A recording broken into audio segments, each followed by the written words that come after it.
धर्म संस्थापनार्थाय संभवामि युगे युगे। ಹಾಯ್ ಫ್ರೆಂಡ್ಸ್, ಹೇಗಿದ್ದೀರಾ?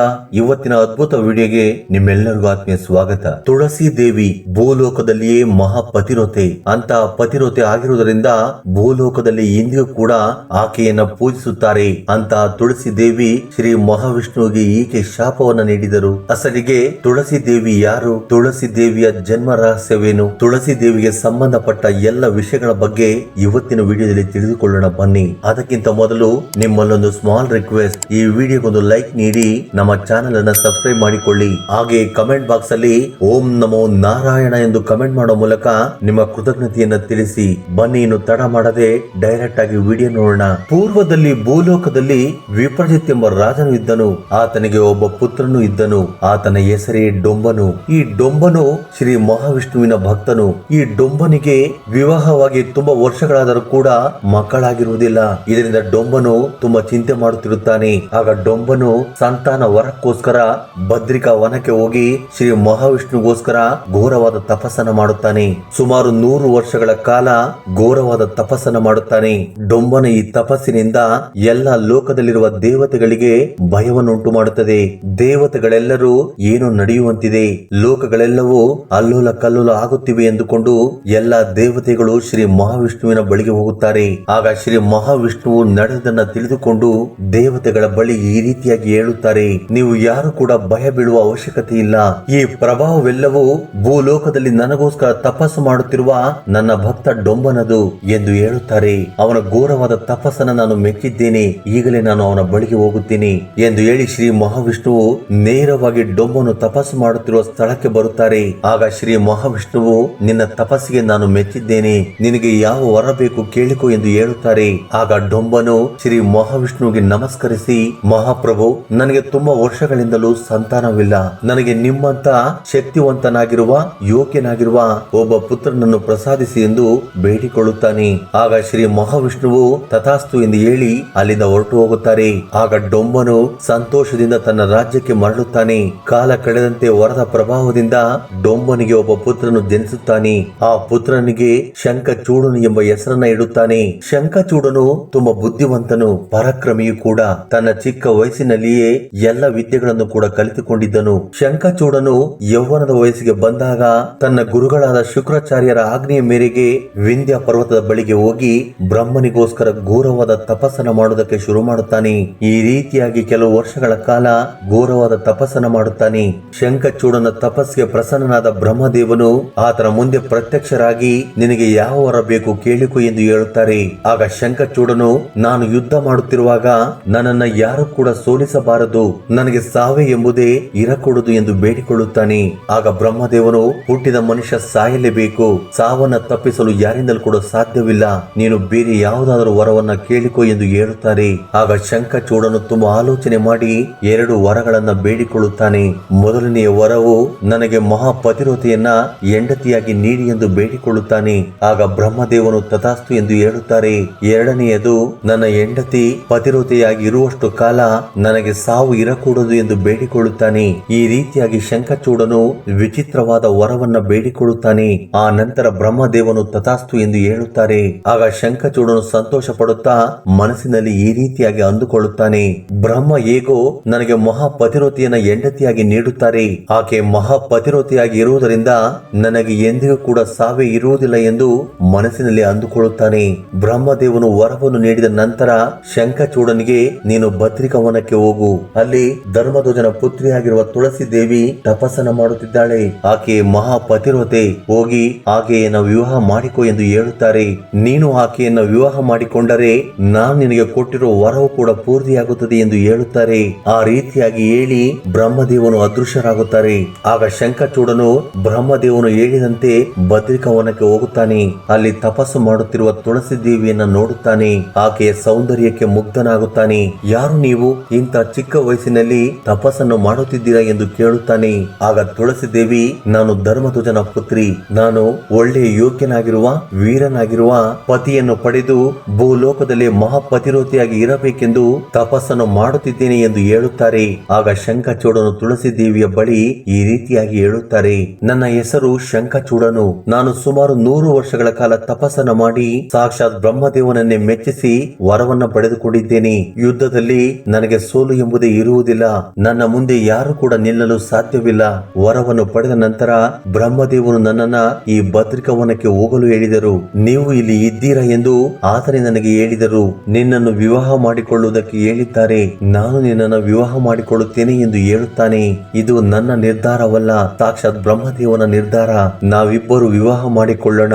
ಸಾಕ್ಷಾತ್ ಬ್ರಹ್ಮದೇವನೇ ನಮ್ಮಿಬ್ಬರನ್ನು ಸೇರಿಸಬೇಕೆಂದು ಬಯಸುತ್ತಿದ್ದಾರೆ ಎಂದು ಶಂಖಚೂಡನು ಹೇಳುತ್ತಾನೆ. ಆಗ ತುಳಸಿ ದೇವಿ ಒಪ್ಪಿಕೊಳ್ಳುತ್ತಾರೆ. ಆ ನಂತರ ಅವರಿಬ್ಬರು ವಿವಾಹ ಮಾಡಿಕೊಳ್ಳುತ್ತಾರೆ. ಶಂಖಚೂಡನ ವಿವಾಹದ ನಂತರ ಡೊಂಬನು ಆತನಿಗೆ ರಾಜ್ಯವನ್ನ ಹಸ್ತಾಂತರಿಸುತ್ತಾನೆ. ಶಂಖಚೂಡನು ತನ್ನ ರಾಜ್ಯವನ್ನ ಆಳ್ವಿಕೆ ನಡೆಸುತ್ತಾ ನನ್ನನ್ನ ಯಾರು ಕೂಡ ಸೋಲಿಸಲು ಸಾಧ್ಯವಿಲ್ಲ ಎಂಬ ಗರ್ವದಿಂದ ಎಲ್ಲ ರಾಜ್ಯಗಳನ್ನು ಕೂಡ ಆಕ್ರಮಿಸಿಕೊಳ್ಳುವುದಕ್ಕೆ ಶುರು ಮಾಡುತ್ತಾನೆ.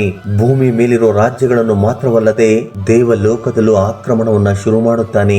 ದೇವತೆಗಳೆಲ್ಲರನ್ನು ಚಿತ್ರಹಿಂಸೆಗೆ ಗುರಿ ಮಾಡುತ್ತಾನೆ. ಶಂಖಚೂಡನ ದಾಳಿಗೆ ದೇವತೆಗಳೆಲ್ಲರೂ ಎದುರಿಕೊಂಡು ಓಡಿ ಹೋಗುವುದಕ್ಕೆ ಶುರು ಮಾಡುತ್ತಾರೆ. ಆಗ ದೇವತೆಗಳೆಲ್ಲರೂ ಆಲೋಚನೆ ಮಾಡಿ ಬ್ರಹ್ಮದೇವನ ಬಳಿಗೆ ಹೋಗುತ್ತಾರೆ. ಆಗ ಬ್ರಹ್ಮದೇವನು, ನನ್ನಿಂದ ಏನು ಮಾಡಲು ಸಾಧ್ಯವಿಲ್ಲ, ನೀವು ನೇರವಾಗಿ ಮಹಾಶಿವನ ಬಳಿಗೆ ಹೋಗಿ ಆತನೇ ನಿಮ್ಮನ್ನು ಕಾಪಾಡುತ್ತಾರೆ ಎಂದು ಹೇಳುತ್ತಾರೆ. ಆಗ ಎಲ್ಲ ದೇವತೆಗಳು ಶ್ರೀ ಮಹಾಶಿವನ ಬಳಿಗೆ ಹೋಗುತ್ತಾರೆ. ನಡೆದೆಲ್ಲವನ್ನು ಕೂಡ ಹೇಳುತ್ತಾರೆ. ಆಗ ಮಹಾಶಿವನು, ನೀವು ಭಯ ಬೀಳಬೇಡಿ, ನಾನು ಶಂಖಚೂಡನ ಜೊತೆ ಯುದ್ಧ ಮಾಡುತ್ತೇನೆ ಎಂದು ಹೇಳುತ್ತಾರೆ. ಮಹಾಶಿವನು ಮಾತು ಕೊಟ್ಟಂತೆ ಶಂಖಚೂಡನ ಜೊತೆ ಯುದ್ಧ ಮಾಡುವುದಕ್ಕಿಂತ ಮೊದಲಿಗೆ ಹೇಳಿ ನೋಡೋಣ ಎಂದು ಆಲೋಚನೆ ಮಾಡುತ್ತಾರೆ. ಆದರೆ ಶಂಖಚೂಡನು ಮಾತ್ರ ಅವರ ಮಾತನ್ನ ಕೇಳದೆ ಯುದ್ಧವನ್ನೇ ಮಾಡೋಣ ಎಂದು ಹೇಳುತ್ತಾನೆ. ಆಗ ತುಳಸಿ ದೇವಿ ಮಹಾಶಿವನ ಜೊತೆ ಯುದ್ಧ ಬೇಡ ಎಂದು ಹೇಳುತ್ತಾರೆ. ಆದರೆ ಶಂಖಚೂಡನು, ನೀನು ಪತಿರೋತಿಯಾಗಿರುವಷ್ಟು ಕಾಲ ನನ್ನನ್ನು ಯಾವ ಮಹಾಶಿವನು ಕೂಡ ಏನು ಮಾಡಲು ಸಾಧ್ಯವಿಲ್ಲ ಎಂದು ಹೇಳುತ್ತಾನೆ. ನೀನು ಜಾಗ್ರತೆಯಿಂದ ಇರು ಎಂದು ಹೇಳಿ ಶಂಖಚೂಡನು ಗರ್ವದಿಂದ ಮಹಾಶಿವನ ಜೊತೆ ಯುದ್ಧ ಮಾಡುವುದಕ್ಕೆ ಹೊರಡುತ್ತಾನೆ. ಯುದ್ಧ ಪ್ರಾರಂಭವಾಗುತ್ತದೆ. ಮಹಾಶಿವನು ಏನೇ ಮಾಡಿದರೂ ಕೂಡ ಶಂಖಚೂಡನನ್ನ ಕೊಲ್ಲಲು ಸಾಧ್ಯವಾಗುವುದಿಲ್ಲ. ಮಹಾಶಿವನಿಗೆ ಏನು ಮಾಡಬೇಕೆಂದು ಅರ್ಥವಾಗುತ್ತಿಲ್ಲ. ಸುಮಾರು 100 ವರ್ಷಗಳ ಕಾಲ ಇವರಿಬ್ಬರ ಮಧ್ಯೆ ಯುದ್ಧ ನಡೆಯುತ್ತಲೇ ಇದೆ. ಆದ್ರೂ ಕೂಡ ಶಂಖಚೂಡನು ಸಾಯುತ್ತಿಲ್ಲ. ಆಗ ಮಹಾಶಿವನು ಶ್ರೀ ಮಹಾವಿಷ್ಣುವಿನ ಬಳಿಗೆ ಹೋಗಿ ಶಂಖಚೂಡನನ್ನು ಕೊಲ್ಲುವ ಉಪಾಯವನ್ನು ಹೇಳಿ ಎಂದು ಕೇಳುತ್ತಾರೆ. ಆಗ ಶ್ರೀ ಮಹಾವಿಷ್ಣುವು, ಶಂಖಚೂಡನ ಹೆಂಡತಿ ತುಳಸಿ ದೇವಿ ಪತಿರೋತೆಯಾಗಿರುವಷ್ಟು ಕಾಲ ಶಂಖಚೂಡನನ್ನ ಕೊಲ್ಲಲು ಯಾರಿಂದಲೂ ಕೂಡ ಸಾಧ್ಯವಿಲ್ಲ ಎಂದು ಹೇಳುತ್ತಾರೆ. ಆಗ ಮತ್ತೆ ಮಾತನಾಡುತ್ತಾ ಶ್ರೀ ಮಹಾವಿಷ್ಣುವು ಮಹಾಶಿವನ ಬಳಿ ಈ ರೀತಿಯಾಗಿ ಹೇಳುತ್ತಾರೆ, ನೀನು ಹೋಗಿ ಶಂಖಚೂಡನ ಜೊತೆ ಯುದ್ಧ ಮಾಡು, ನಾನು ಹೋಗಿ ತುಳಸಿ ದೇವಿಗೆ ಪತಿವ್ರತ ಭಂಗವನ್ನ ಮಾಡುತ್ತೇನೆ ಎಂದು ಹೇಳಿ ಶ್ರೀ ಮಹಾವಿಷ್ಣುವು ಶಂಖಚೂಡನ ರೂಪವನ್ನ ಧರಿಸಿ ಶಂಖಚೂಡನ ಮನೆಗೆ ಹೋಗುತ್ತಾರೆ. ಆಗ ತುಳಸಿ ದೇವಿ, ಬಂದಿರುವುದು ನನ್ನ ಪತಿ ಎಂದುಕೊಂಡು ಸಕಲ ಮರ್ಯಾದೆಯನ್ನು ಮಾಡುತ್ತಾರೆ. ಈ ರೀತಿಯಾಗಿ ತುಳಸಿ ದೇವಿ ಶಂಖಚೂಡನ ರೂಪದಲ್ಲಿರುವ ಶ್ರೀ ಮಹಾವಿಷ್ಣುವಿನ ಜೊತೆ ಸಮಯವನ್ನ ಕಳೆಯುತ್ತಾರೆ. ಆಗ ತುಳಸಿ ದೇವಿಗೆ ಶೀಲ ಭಂಗವಾಗುತ್ತದೆ. ಈ ರೀತಿಯಾಗಿ ತುಳಸಿ ದೇವಿಗೆ ಪತಿವ್ರತ ಭಂಗವಾಗಿದ್ದರಿಂದ ಶಂಖಚೂಡನ ಶಕ್ತಿಯು ಕಡಿಮೆಯಾಗಿ ಶ್ರೀ ಮಹಾಶಿವನ ಬಳಿ ಸಾವನ್ನಪ್ಪುತ್ತಾರೆ. ಮಾರನೇ ದಿನ ತುಳಸಿ ದೇವಿ, ನನ್ನ ಪಕ್ಕ ಇರುವುದು ನನ್ನ ಗಂಡ ಅಲ್ಲ, ಶ್ರೀ ಮಹಾವಿಷ್ಣು ಎಂದು ಗುರುತಿಸುತ್ತಾರೆ. ಆಗ ತುಳಸಿ ದೇವಿ ಶ್ರೀ ಮಹಾವಿಷ್ಣುವಿನ ಬಳಿ ಈ ರೀತಿಯಾಗಿ ಹೇಳುತ್ತಾರೆ, ನೀವು ನನಗೆ ಮೋಸ ಮಾಡಿ ನನಗೆ ಶೀಲ ಭಂಗವನ್ನ ಮಾಡಿದ್ದೀರಾ. ನೀವು ತುಂಬಾ ಘೋರವಾದ ಮೋಸವನ್ನ ಮಾಡಿದ್ದೀರಾ. ನೀವು ಪರಮಾತ್ಮನು ಎಂದುಕೊಂಡೆ, ಆದರೆ ನೀವು ನನ್ನ ಗಂಡನ ರೂಪದಲ್ಲಿ ಬಂದು ನನ್ನ ಶೀಲ ಭಂಗವನ್ನು ಮಾಡಿದ್ದೀರಾ. ಅಂದ್ರೆ ನನ್ನ ಪತಿ ಈಗ ಸತ್ತು ಹೋಗಿದ್ದಾನೆ ಎಂದು ಅರ್ಥ. ತುಳಸಿ ದೇವಿ ತುಂಬಾ ಕೋಪಾದ್ರಿತರಾಗಿದ್ದಾರೆ. ಆಗ ಶ್ರೀ ಮಹಾವಿಷ್ಣುವು ಒಂದು ಕಿರುನಗೆಯನ್ನ ಬೀರುತ್ತಾ, ತುಳಸಿ ದೇವಿ, ನಾನು ಏನ್ ಮಾಡ್ಬೇಕು ಅಂತ ಹೇಳ್ತೀಯ? ನಿನ್ನ ಗಂಡ ಒಬ್ಬ ದುರ್ಮಾರ್ಗಿ, ಮಹಾ ಪಾಪಾತ್ಮನು, ದೇವತೆಗಳ ರಾಜ್ಯವನ್ನ ಆಕ್ರಮಿಸಿಕೊಂಡು ಅವರನ್ನ ಚಿತ್ರ ಹಿಂಸೆಗೆ ಗುರಿ ಮಾಡಿದ್ದಾನೆ. ಬ್ರಹ್ಮ ಕೊಟ್ಟಿರುವ ವರವನ್ನ ದುರುಪಯೋಗ ಮಾಡಿಕೊಂಡು ಮಾಡಬಾರದ ಪಾಪಗಳನ್ನ ಮಾಡಿದ್ದಾನೆ. ಆದ್ದರಿಂದಲೇ ಲೋಕ ಕಲ್ಯಾಣಕ್ಕೋಸ್ಕರ ಈ ರೀತಿಯಾಗಿ ಮಾಡಿದೆ ಎಂದು ಹೇಳುತ್ತಾರೆ. ಆಗ ತುಳಸಿ ದೇವಿ ಕೋಪಗೊಂಡು, ನೀವು ನವನೀತ ಹೃದಯದವರು ಎಂದುಕೊಂಡಿದ್ದೆ, ಆದ್ರೆ ನಿಮ್ಮ ಮನಸ್ಸು ಶರೀರ ಕಠಿಣವಾದದ್ದು. ನೀವು ಒಂದು ರೀತಿ ಬಂಡೆ ಇದ್ದ ಹಾಗೆ. ಆದ್ರೆ ನಾನು ನಿಜವಾಗಿಯೂ ಪತಿರೋತೆ. ಉದ್ದೇಶ ಪೂರ್ವಕವಾಗಿ ನಾನು ನಿಮ್ಮ ಜೊತೆ ಸಂಸಾರ ಮಾಡಿಲ್ಲ. ಆದ್ದರಿಂದ ನಾನು ನನ್ನ ಪಾತಿರೋತೆ ಶಕ್ತಿಯಿಂದ ನಿಮಗೆ ಶಾಪವನ್ನು ನೀಡುತ್ತೇನೆ. ಇಂದಿನಿಂದ ನೀವು ಕಠಿಣ ಹೃದಯಿಯಾಗಿ ನಿಮ್ಮ ಹೃದಯ ಕಲ್ಲು ಬಂಡೆಯಾಗಲಿ ಎಂದು ತುಳಸಿ ದೇವಿ ಶಾಪ ನೀಡುತ್ತಾರೆ. ಆಗ ಶ್ರೀ ಮಹಾವಿಷ್ಣು ಮತ್ತೆ ಕಿರುನಗೆಯನ್ನ ಬೀರುತ್ತಾ, ದೇವಿ, ನಿನ್ನ ಬಾಯಿಂದ ಬರುವ ಮಾತುಗಳು ತುಂಬಾ ಅಮೂಲ್ಯವಾದವು. ನಿನ್ನ ಬಾಯಿಂದ ಬಂದಿರುವ ಆ ಶಬ್ದವನ್ನ ನಾನು ಸ್ವೀಕರಿಸುತ್ತೇನೆ, ನಿನ್ನ ಶಾಪವನ್ನ ನಾನು ಅನುಭವಿಸುತ್ತೇನೆ ಎಂದು ಹೇಳುತ್ತಾರೆ. ಆಗ ಶ್ರೀ ಮಹಾವಿಷ್ಣುವು ತುಳಸಿ ದೇವಿಗೆ ತನ್ನ ಪೂರ್ವ ಜನ್ಮದ ವೃತ್ತಾಂತದ ಬಗ್ಗೆ ಹೇಳುತ್ತಾರೆ. ತುಳಸಿ, ನೀನು ಪೂರ್ವ ಜನ್ಮದಲ್ಲಿ ಭೂಲೋಕದಲ್ಲಿ ನೀನು ರಾಧಾದೇವಿಯ ಶಕ್ತಿಯಿಂದ ಜನಿಸಿರುವ ತುಳಸಿ. ರಾಧೆಯ ಸೇವೆ ಮಾಡೋದಕ್ಕೋಸ್ಕರ ಜನಿಸಿದವಳು. ಆದ್ರೆ ನೀನು ರಾಧೆಯಂತೆ ಇರುವುದರಿಂದ ಶ್ರೀಕೃಷ್ಣನನ್ನು ವಿವಾಹ ಮಾಡಿಕೊ ಎಂದು ಕೇಳಿದೆ. ಆಗ ರಾಧಾದೇವಿಗೆ ಕೋಪ ಬಂದು ಧರ್ಮಧ್ವಜನಿಗೆ ಜನಿಸಿ ಒಬ್ಬ ರಾಕ್ಷಸನನ್ನ ವಿವಾಹ ಮಾಡಿಕೊ ಎಂದು ಶಾಪವನ್ನು ನೀಡಿದ್ದರು. ಆದ್ದರಿಂದಲೇ ರಾಕ್ಷಸನಾಗಿರುವ ಶಂಖಚೂಡನನ್ನ ನೀನು ವಿವಾಹ ಮಾಡಿಕೊಂಡೆ ಎಂದು ಹೇಳುತ್ತಾರೆ. ರಾಧಾದೇವಿಯ ಶಾಪದಿಂದಲೇ ನೀನು ಭೂಲೋಕದಲ್ಲಿ ಜನಿಸಿರುವೆ. ನಿನ್ನ ಗಂಡನಾಗಿರುವ ಶಂಖಚೂಡನು ಕೂಡ ಬೇರೆ ಯಾರೂ ಅಲ್ಲ, ಪೂರ್ವ ಜನ್ಮದಲ್ಲಿ ಭೂಲೋಕದಲ್ಲಿ ಶ್ರೀಕೃಷ್ಣನ ಸ್ನೇಹಿತನಾಗಿರುವ ಸುಧಾಮನು ಕೂಡ ರಾಧಾದೇವಿಯ ಕೋಪಕ್ಕೆ ತುತ್ತಾಗಿ ಭೂಮಿಯ ಮೇಲೆ ರಾಕ್ಷಸನಾಗಿ ಜನಿಸಿದ್ದಾನೆ. ನೀವಿಬ್ಬರು ಗಂಡ ಹೆಂಡತಿಯರಾಗಲು ಸಮಯ ಕಾರಣ. ಈ ದಿನ ಈ ರೀತಿಯಾಗಿ ನಿಮಗೆ ಶಾಪ ವಿಮೋಚನೆಯಾಗಿದೆ. ಶಾಪ ವಿಮೋಚನೆ ಮಾಡಿಕೊಂಡಿರುವ ಶಂಖಚೂಡನು ಮತ್ತೆ ಭೂಲೋಕಕ್ಕೆ ಹೋಗಿದ್ದಾರೆ ಎಂದು ಹೇಳುತ್ತಾರೆ. ಆಗ ತುಳಸಿ ದೇವಿಗೆ ಪೂರ್ವ ಜನ್ಮದ ನೆನಪುಗಳು ಬರುತ್ತವೆ. ಆಗ ತುಳಸಿ ದೇವಿ, ಅಯ್ಯೋ ಮಹಾಪ್ರಭುವೇ, ನಾನು ಏನು ಕೂಡ ಆಲೋಚನೆ ಮಾಡದೆ ನಿಮಗೆ ಶಾಪವನ್ನ ನೀಡಿದೆ, ನನ್ನನ್ನು ಕ್ಷಮಿಸಿ. ನೀವು ಕಲ್ಲಾಗಿ ಹೋದರೆ ಲೋಕದ ಪರಿಸ್ಥಿತಿ ಏನು ಎಂದು ತುಳಸಿ ದೇವಿ ಗೋಳಾಡುತ್ತಾರೆ. ಆಗ ಶ್ರೀ ಮಹಾವಿಷ್ಣುವು, ತುಳಸಿ ದೇವಿ, ನೀನೇನು ದುಃಖ ಪಡಬೇಡ. ನಿನ್ನ ಜೊತೆ ಸಂಸಾರ ಮಾಡಿರುವ ಈ ಶರೀರವನ್ನ ಭೂಲೋಕದಲ್ಲಿ ಕಲ್ಲಾಗಿ ಮಾಡುತ್ತೇನೆ. ನನ್ನ ಪರಮಾತ್ಮನ ಸ್ವರೂಪವನ್ನ ಮತ್ತೆ ಭೂಲೋಕಕ್ಕೆ ಕರೆದುಕೊಂಡು ಹೋಗುತ್ತೇನೆ. ಆ ರೀತಿಯಾಗಿ ನಿನ್ನ ಶಾಪವು ಕೂಡ ನಿಜವಾಗುತ್ತದೆ. ಮತ್ತೆ ಮರಳಿ ನನ್ನ ರೂಪವನ್ನು ಕೂಡ ಹೊಂದುತ್ತೇನೆ ಎಂದು ಶ್ರೀ ಮಹಾವಿಷ್ಣುವು ಹೇಳುತ್ತಾರೆ.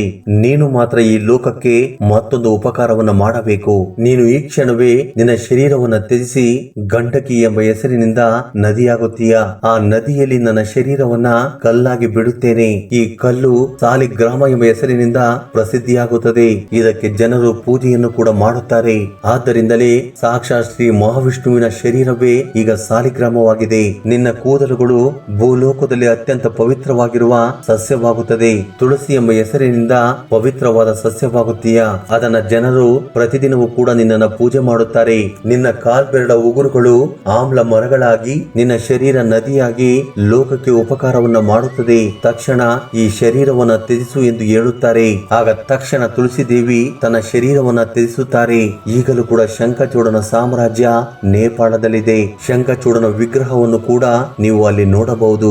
ಈಗಲೂ ಸಹ ನೇಪಾಳದ ಸಮೀಪದಲ್ಲಿ ಗಂಡಕಿ ನದಿ ಹರಿಯುತ್ತಿದೆ. ಸ್ನೇಹಿತರೆ, ಈ ಅದ್ಭುತ ವಿಡಿಯೋ ಬಗ್ಗೆ ನಿಮ್ಮ ಅಭಿಪ್ರಾಯ ಅನಿಸಿಕೆಗಳನ್ನ ಕಮೆಂಟ್ ಬಾಕ್ಸ್ ಅಲ್ಲಿ ಕಮೆಂಟ್ ಮಾಡಿ. ಹಾಗೆ ಈ ವಿಡಿಯೋ ನಿಮ್ಗೆ ಇಷ್ಟವಾಗಿದ್ದರೆ ದಯವಿಟ್ಟು ಲೈಕ್ ನೀಡುವುದನ್ನು ಮರೆಯಬೇಡಿ. ಜೈ ಶ್ರೀಕೃಷ್ಣ ವಾಸುದೇವ. ಧನ್ಯವಾದಗಳು.